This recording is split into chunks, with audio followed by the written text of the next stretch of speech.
আসসালামু আলাইকুম। সাপ্তাহিক টেকনিক্যাল অ্যানালিসিসে আপনাদেরকে স্বাগত। আগামী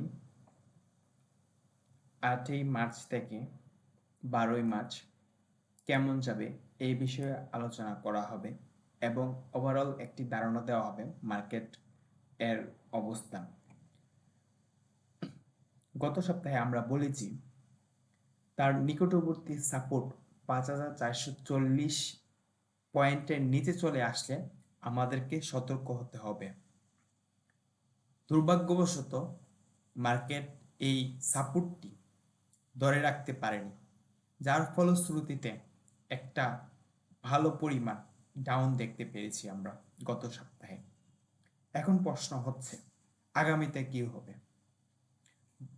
আমরা অনেকবারই জানুয়ারি থেকে বলা আসছিলাম যে নির্বাচন বা অন্যান্য কারণে মার্কেট ভালো হতে থাকবে বা একটি আপট্রেন্ড হওয়ার সম্ভাবনা থাকবে, কিন্তু যতটুকু হয়েছে তার মধ্যে সীমাবদ্ধ রয়ে গেছে।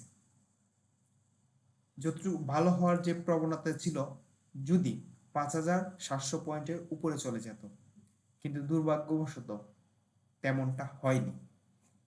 এই ক্ষেত্রে আগামী সপ্তাহ তো বটেই, ইন ফিউচারে যতক্ষণ পর্যন্ত না এগেইন আপট্রেন্ড কনফার্মেশন হচ্ছে ততক্ষণ পর্যন্ত সতর্ক থেকে লেনদেন করতে হবে। বিশেষ করে বারবার বাই করার প্রবণতা এখন কমিয়ে দিতে হবে। যদি কোনো স্টক সেল করে দেওয়া হয় সেক্ষেত্রে নতুন করে বাই করার আগে ধৈর্য ধরে অপেক্ষা করাই সময়ের জন্য বেস্ট হবে, কারণ অনেক ক্ষেত্রে ক্যাশ খুবই গুরুত্বপূর্ণ ভূমিকা পালন করে স্টক মার্কেটে। আরেকটি বিষয় খেয়াল রাখতে হবে, অনেকেই সেল করার মতো পরিস্থিতি থাকে না, অনেক স্টকে হয়তো অনেক লস হয়ে যাবে। সেক্ষেত্রে যদি হোল্ড করতে চান হোল্ড করুন, কিন্তু বারবার স্টক চেঞ্জ করার মন মানসিকতা পরিবর্তন করতে হবে ডাউন ট্রেন্ডে।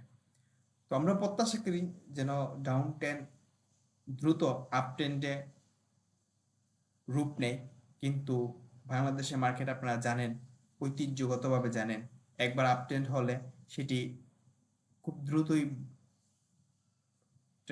ট্রেন্ডে ফিরে আসে না, যখন ডাউন ট্রেন্ডে আবার চলে যায়।